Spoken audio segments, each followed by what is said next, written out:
여러분 안녕하십니까. 2019년 6월 15일 토요일 신문사설 비평을 시작하겠습니다.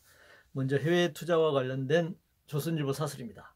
역대 최대 해외 투자, 기업이 떠난 게 아니라 내몰린 것이다 라는 제목의 사설에서 최저임금 과속 인상으로 인건비 부담이 급등하고 강성노조가 법 위에 있는 듯 행세하고 있고, 근로시간을 무리하게 단축하였으며 경영권을 위협하는 반기업 정책 때문에 우리나라 기업들이 해외 투자를 늘리고 있다, 이렇게 얘기하고 있습니다. 중앙일보는 기업의 한국 탈출, 앞으로 뭘 먹고 사나라는 제목의 사설에서 LG와 SK, 롯데가 잇따라 미국의 공장을 완공하거나 착공했다. 매일경제신문은 제조업 탈한국, 반기업법 포비아부터 없애라 라는 제목의 사설에서 해외 투자는 57억 9천만 달러로 전년 동기에 비해 140% 증가했다. 미국 투자가 36억 5천만 달러다.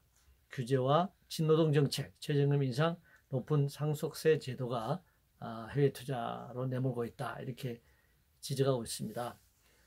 재벌 대기업 중심으로 58억 달러 중 63%가 미국의 투자한 금액인데, 그 이유가 한국의 최저임금 인상과 노동시간 단축, 강성노조 때문이다. 이건 있을 수 없는 주장입니다. 논리에 맞지도 않습니다.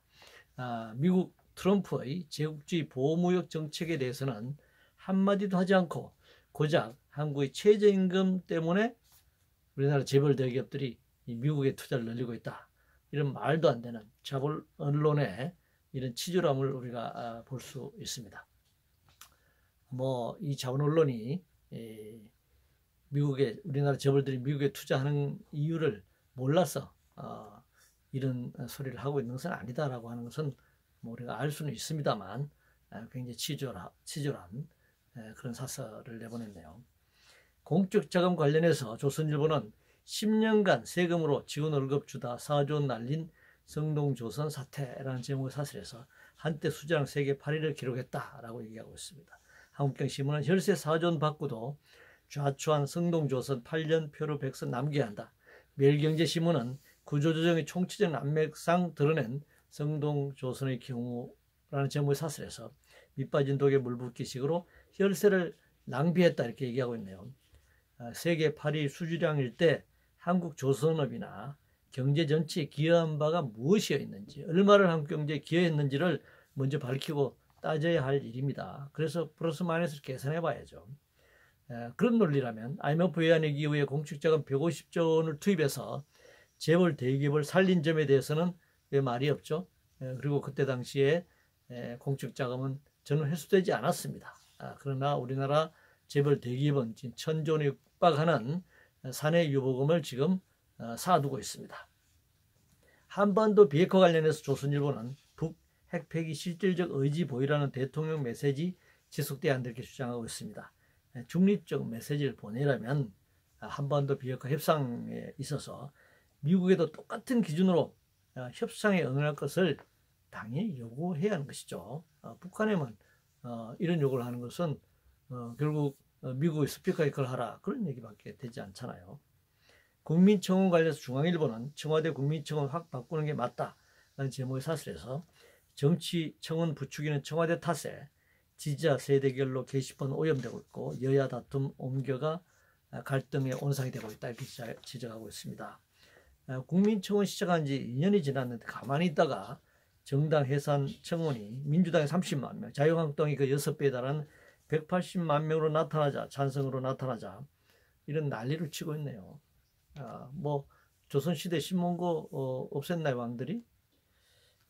경제와 관련해서 동아일보는 무역전쟁의 중동 위기까지 우린 너무 느슨한 것 아닌가라는 제목의 사설에서 경제 난제 극복에 대통령을 비롯한 정부 역량을 총 집결해야 할 때다. 당연히 집결해야죠. 그런데 경제 난국을 극복하는 방법이 IMF 외환위기 때처럼 노동자는 구조조정하고 정리해고하고 국민들에게는 근무하기 허리띠 졸라매는 방식으로 하자는 것인가, 구체적인 방법을 얘기하는 것이 옳다, 이렇게 생각합니다. 원격 진료 관련해서 동아일보는 우리는 원격 진료 첫 발도 못 뗐는데 일본은 원격 수술까지 허용하고 있다는 제목의 사설에서 원격 진료 도입으로 격, 오지, 썸 등 의료 사각지대를 없애고 고령화로 인한 의료비 증가를 막는 세계적인 추세다. 이렇게 얘기하고 있습니다. 그러면 원격 진료를 위한 장비나 비용은 누가 부담하는 것인가? 이걸 묻지 않을 수 없네요. 원격 진료보다는 공공의료를 확대하고 주민 주치 제도를 도입하는, 그래서 의료 공공성을 더 강화하고 확대하는 것이 우선이다. 이렇게 생각합니다. 현대중공업 관련해서 동아일보는 현대중공업 노조 또 난동, 누가 이들에게 폭력 면허 줬나라는 제목의 사설에서 오랫동안 노조의 불법 폭력 행위에 소극적으로 대처한 공권력의 책임이고 단호하고 엄중한 법 집행을 확립해야 한다. 이렇게 주장하고 있습니다. 대우조선을 14호진이 투입된 대우조선을 현대중공업이 헐값에 매각하고 현대중공업 법인 분리로 재벌3세의 경영성계를 원활하게 하면서 노동자나 국민들은 안중에 없고 오직 재벌 대기업의 곳간을 지키는 그런 착취와 수탈 면허를 누가 줬습니까? 국가 권력이, 정부가 어떻게 이런 재벌들에게 이런 특혜 면허를 줄 수 있는지 묻지 않을 수 없습니다.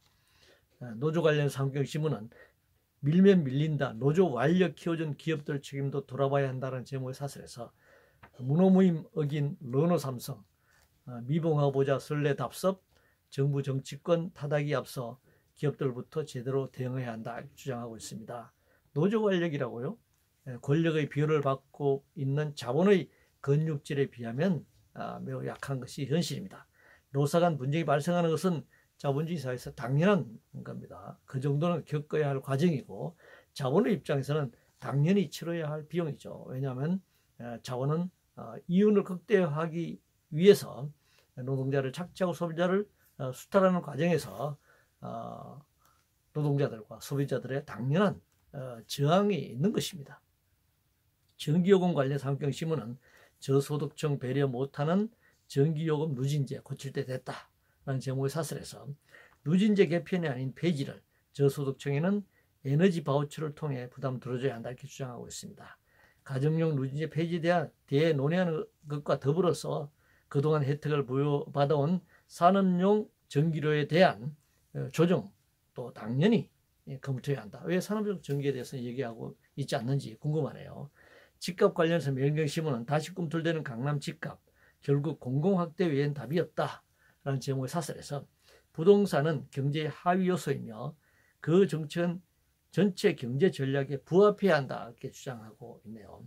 집을 부동산으로 경제의 하위 요소로 간주하지 말고 사회 전체를 떠받치는 공공재로 자리매김해야 합니다.